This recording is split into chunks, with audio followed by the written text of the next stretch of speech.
জোড়া গোডাউনে বিধ্বংসী আগুনের ঘটনায় হাহাকার। এখনো পর্যন্ত ৮ জনের মৃত্যুর খবর পাওয়া যাচ্ছে। গোডাউনে আগুনে মৃত্যু আরও বাড়ার আশঙ্কা। ঘটনাস্থলে ছড়িয়ে ছিটিয়ে রয়েছে দেহাংশ। এতটাই বিকৃত হয়ে গেছে, চেনার কোনো উপায় নেই। এখনো পর্যন্ত অনেকেরই খোঁজ মেলেনি। ধ্বংসস্তূপ সরিয়ে নিখোঁজদের খোঁজে তল্লাশি চলছে। পরিজনদের খোঁজে ছবি হাতে উৎকণ্ঠার প্রহর গুনছেন আত্মীয়রা। ঘটনাস্থল থেকে নমুনা সংগ্রহ করেছে ফরেনসিক টিম।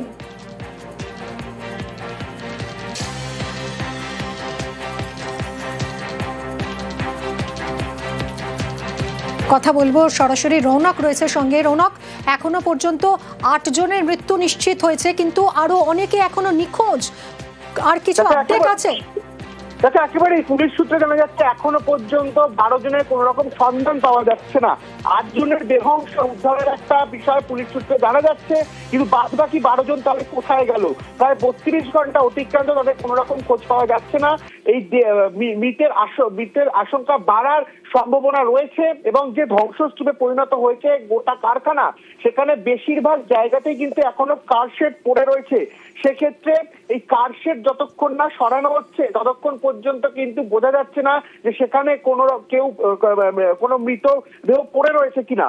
ইতিমধ্যে কলকাতা কর্পোরেশনের ডেমোলিশন টিম তারা যেমন কাজ করছে, অন্যদিকে আর্থুবান নিয়ে এসে কারশেড সরানোর কাজ করা হচ্ছে, এবং ফরেনসিক টিম ইতিমধ্যে যেখান থেকে গতকাল দেহাংশ উদ্ধার হয়েছিল সেখানে নমুনা সংগ্রহ করছে। বিস্তীর্ণ এলাকা জুড়ে এই কারখানা হওয়ার দরুন যখন এই আগুনের প্রভাবে গোটা কারশেড ভেঙে পড়ে, এমন পরিস্থিতি তৈরি হয়ে আছে, এখনো পর্যন্ত সেই কারশেড সরাতে কিন্তু বেশ কিছুটা সময় লাগতে পারে, অর্থাৎ সময় সাপেক্ষ ব্যাপার। যতক্ষণ না পর্যন্ত এই রেস্কিউ অপারেশন পুরোপুরি সম্পন্ন হচ্ছে ততক্ষণ পর্যন্ত এই 12 জনের কিন্তু কোনো রকম ভাবেই সন্ধান পাওয়া সম্ভব নয়, এমনটাই জানা যাচ্ছে। ফরেনসিক টিম নমুনা সংগ্রহ করছিল, কি জানা যাচ্ছে? আর এখনো পর্যন্ত কিন্তু ফরেনসিকের আধিকারিকরা নমুনা সংগ্রহ করছে। মূলত তুমি এর আগে যেরকম জানাচ্ছিলে রৌনক, যে কুলিং প্রসেস চলছিল, যেহেতু প্রচন্ড উত্তাপ এখনো রয়েছে এলাকায়, ফলে ফরেনসিক টিম বেশ অসুবিধা হচ্ছিল নমুনা সংগ্রহ করতে। এখন কি অবস্থা?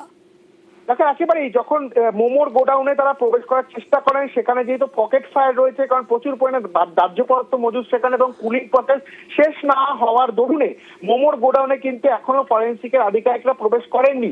পাশে যে ডেকোরেটার্সের গোডাউন, অর্থাৎ যেখান থেকে গতকালকে এই দেহাংশ উদ্ধার হয়েছিল, সেই জায়গায় ফরেনসিক এখনো নমুনা সংগ্রহ করছে।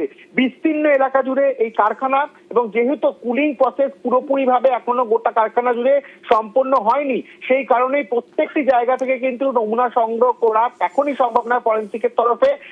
ডেকোরেটার্সের যে গোডাউন, যেখানে যে ডেকোরেটার্সের অফিস ঘর এবং যেখানে কর্মীরা রান্না করতেন, পুলিশ সূত্রে জানা যাচ্ছে প্রাথমিকভাবে সেখান থেকে আগুন লাগার ঘটনা ঘটে।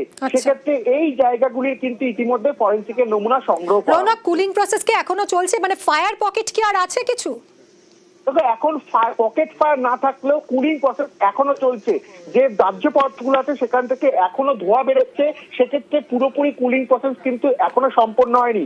সকালে যে পকেট ফায়ার গুলো দেখা যাচ্ছিল, সেই পকেট ফায়ার গুলো কিন্তু এখন নিয়ন্ত্রণে, সে অর্থে পকেট ফায়ার এখন দেখা যাচ্ছে না, কিন্তু কুলিং প্রসেস এখনো কার্যত সম্পন্ন। অনেক ধন্যবাদ রৌনক।